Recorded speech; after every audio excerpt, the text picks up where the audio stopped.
Okay, thank you all for coming. Now that our technical difficulties have been resolved, thank you very much. We'll go ahead and get started. I am recording this session. It will get posted on the site if this one turns out well. I seem to be sharing the right screen this time, so at least we seem to be one step forward from the last time I tried this.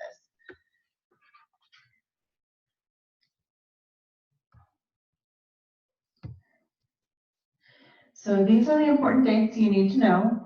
We will be opening job rollover sometime next month before Thanksgiving. We're not entirely sure when. Banner 9 threw a wrench into our entire department. Students who are interested in work study need to make sure they submit their 1920 FAFSA by December 1st of this year. If you have students that you're interested in having returned, please remind them of this date. If the FAFSA is open, they can fill that out now. And since we're using prior year data, which probably means next to nothing to you, when they go in to link their taxes, they'll be using the tax year that is already filed. So they will not need to make any adjustment to that. Incoming students will be able to see the jobs that are in the directory by January 1st. We have committed to sending their awards out to them by that date, and they'll be able to get into the directory and pick jobs. So you'll want to make sure that your job is rolled over and available to them at that point. Beginning April 1st, continuing students will be able to select jobs for the 1920 academic year. We typically award continuing students about 3 months after incoming students because of the additional processing time with scholarships. So if you have students you want to request, you'll do that during the rollover process, which we'll talk about later. Students can earn work study funds between the dates of August 26, 19 and May 15, 2020 for the 1920 academic year. Typically, students are awarded $2,000 for a work study fund. That amount can change depending on scholarships that they receive. If they come in late, we might have to decrease the award that we offer to them. It is theoretically possible that they get a lot of scholarships, which we think is a good thing. We would have to totally reverse their work study, so those funds would have to come from somewhere other than the federal work study budget. These jobs are intended to be part-time, so we ask supervisors to respect students' academic and personal needs. And this goes for studying as well as around the different breaks. We know students like to leave early, and sometimes they're able to do that. So please just work with them if they do that. We do expect them to communicate with you. So if they just don't show up, you can certainly talk to them about that when they do come back. And students are expected to work. We do realize there are some positions on campus, like the computer labs, where they're just there to be available to students who have questions or need help. So they will do some homework while they're waiting. However, we expect in general they will work while they are on the job. Students are awarded work study by indicating on the FAFSA that they're interested in that fund source and submitting it to the federal processor by December 1st. That doesn't mean that we will have it or that it will be complete so that we can award to it, but that it was submitted by December 1st. They also have to demonstrate financial need. This does not necessarily mean that they're going to be receiving a Pell Grant, but it does mean that they have to show some sort of a need between the calculated expected family contribution and their cost of attendance. So if their parents make $300,000, they won't have need.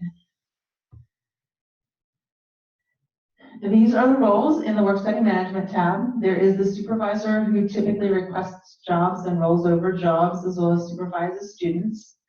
The primary delegate is the one who would approve those jobs that are being requested and rolled over. But the primary delegate can delegate someone else as their proxy. Please keep in mind that whoever requests jobs or rolls them over will be listed on the job as the supervisor. So if they are not the supervisor and they're going to be rolling that, then please let us know so we can make that adjustment before the students get their referral sheets. If you need to request a new position, you can complete the new supervisor form and email it to us at finaid-workstudy@uidaho.edu.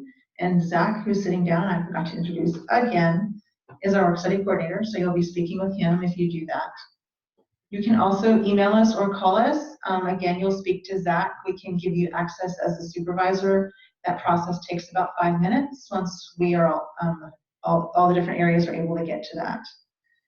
Once you have access, you'll go to Vandal Web and the UI Administrative Tasks under the Employee tab. There will be a new tab that says Work Study Management. You'll go in and request a new work study job. This is also where you'll go to rollover positions and view your students' information. Excuse me. So once you request a job, you can check the status of your job request, whether it's been approved by your delegate and whether it's been approved by financial aid. You can also access the job directory from here, view your student balances, and roll over jobs.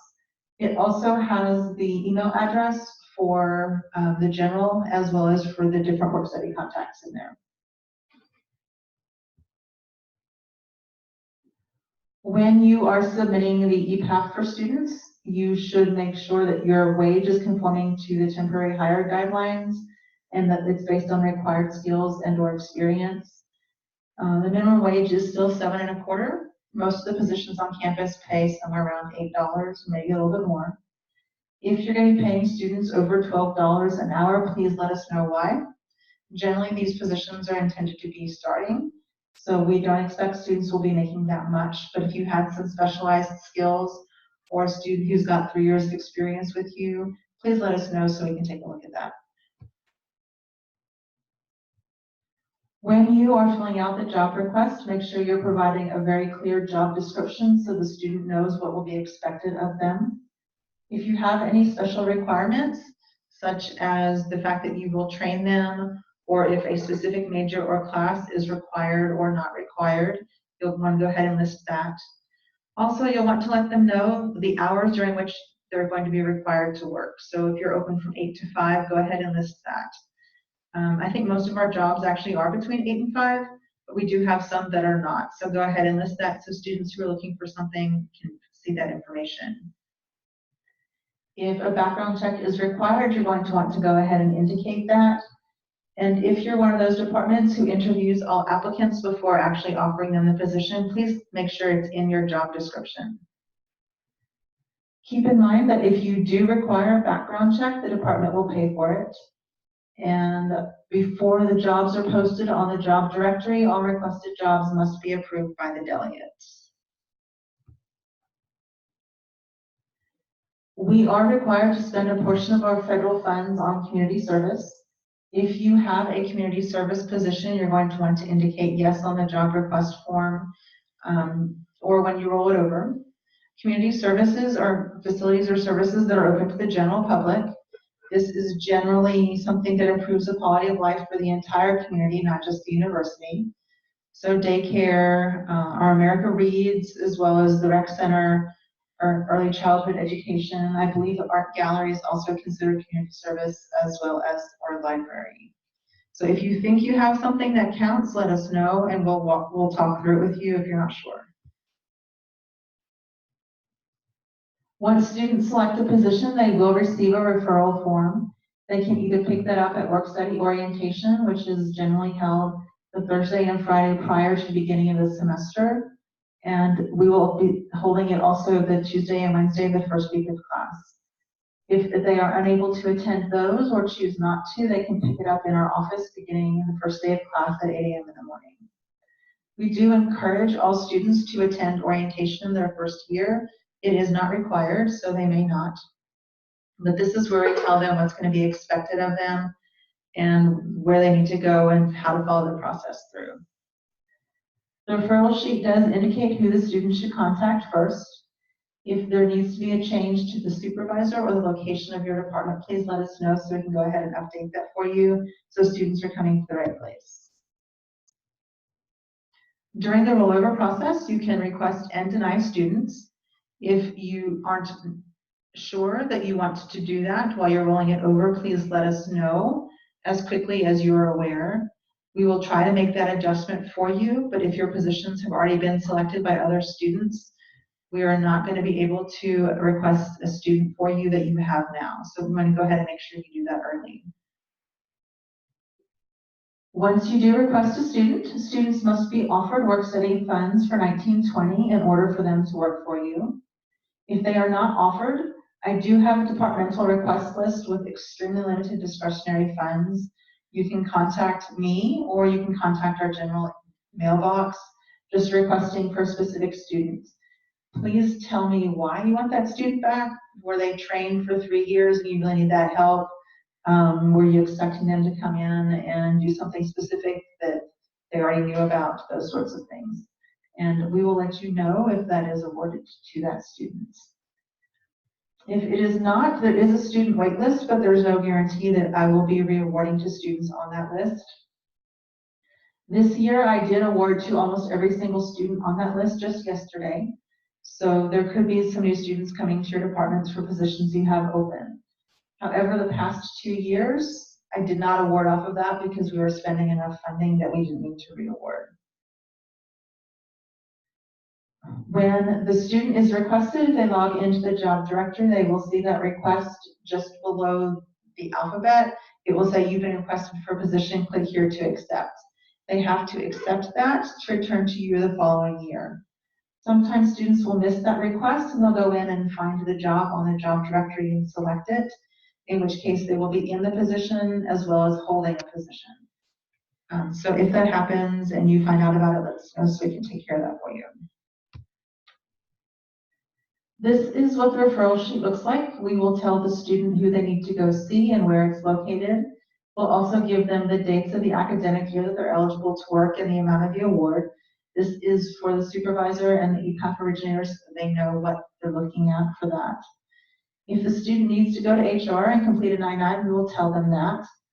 We don't tell them here what documents they need, although we have sent them several emails by this point with a link to the I-9 so they can look at that list. We also tell them what steps they need to take. They are told that the department could require some additional documentation from them, forms or signatures, or a background check or a driving check, just depending on what the position requires. We tell them to go see their supervisor with a referral sheet to set an anticipated start date. If the criminal background check is required, then they'll need to complete that and confirm their start date before they can go in and fill out the I-9. They will then take that I-9, the work authorization card to the supervisor. Once that has been completed and they get the employee tab in Vandal Web, they will enter their hours using the web time entry. We encourage them to submit their timesheet on time and to take all required trainings.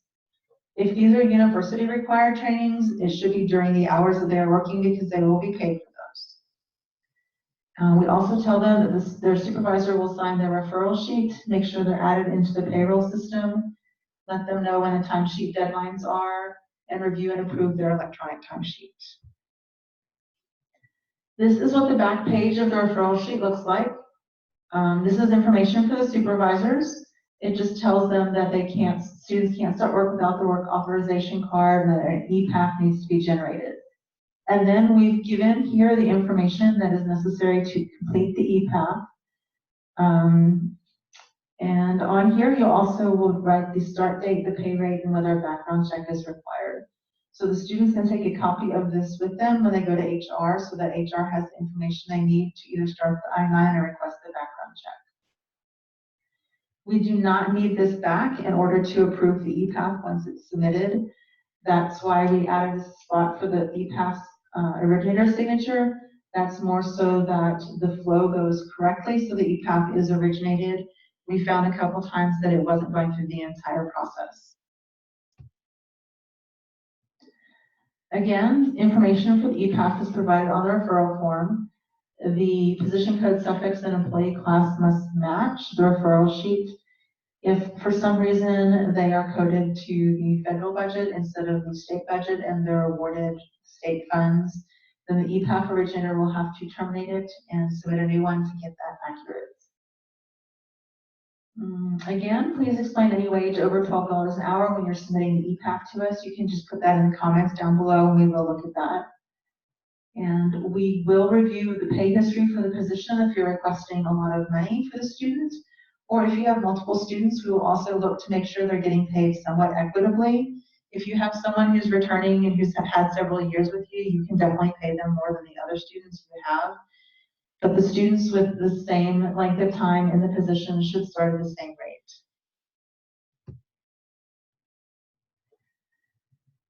So keep in mind that these work study students probably have not had a job before. If they have, they may not have worked in an office. They may not know how to dress or how to act.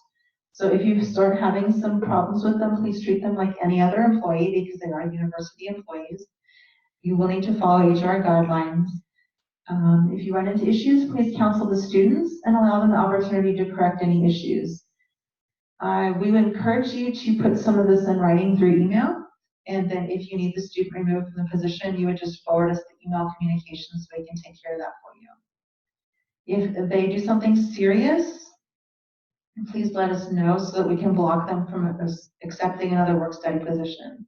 We don't want to know the details, but we definitely want to know if there's a problem that the student should not be working for us. Keep in mind that students can work over winter break if they're enrolled for the spring semester, and they can also work on university holidays if your office is open. They will earn the holiday pay rate, so they will earn their work study a little bit faster than they would if they did not work on holidays. However, they cannot work overtime. They cannot work if they have a satisfactory academic progress issue, and if they have other outstanding required documents. The federal government has decided that they want to make our lives much more fun. So when we receive corrected ICERs for students, they could be selected for verification even if they weren't before. So we could need additional documentation at that point. So we would just communicate to you and to them, letting you know that there's a problem, they need to not work. Again, you don't need to send us referral sheets. If you want to, please scan them and email them to us so we're not killing trees. If you want to add a new 18-19 position after we open 19-20, please contact Zach and he can walk you through that process. It's something we have to do manually. Or making a new job. I mean, yeah. Once the year rolls over. Yeah, if you've already rolled the job over, if it's already rolled over, it's past that point, you know. Okay. But I mean, it depends on when you roll the job over. If you roll it over late, I might just have you make a new job. But if you want to keep that job, most likely not. Also, please do make sure you keep the supervisor information current. And I meant to say this back on the screen when I was talking about the departmental funds. When you request students, they have to have been awarded work study funds in order for them to be eligible to accept that position. We do update that in Banner so you can see that on the work study management tab. You have to go into the job and look at the student to see if they're eligible for that position or not. If they are not, then that would be when you would contact me and ask if there's any funds that we can give to them. So once they have accepted the position that they're eligible for, it will show that they've been assigned. So we do update that on a fairly regular basis when students start accepting positions. So you'll definitely want to keep an eye out on that. So if you request a student and they are not eligible, we will remove them from the position you requested them for, which opens it up to other students. So you're going to want to keep an eye on that and make sure that you let me know fairly quickly if you want that student back, because we're not going to displace a student who's requested that position because the student you had initially requested was not initially eligible. This is our contact information. Zach is our work study coordinator and he answers the email in that email box. And I'm the associate director, and that's my direct email address. You can email me directly. If you call this phone number during the academic year, we open at 9:30 and we're open till 5. And during the summer, we're open from 9:30 to 4:30. Are there any questions? No? Okay, if you have any, feel free to give us a call or send us an email. So,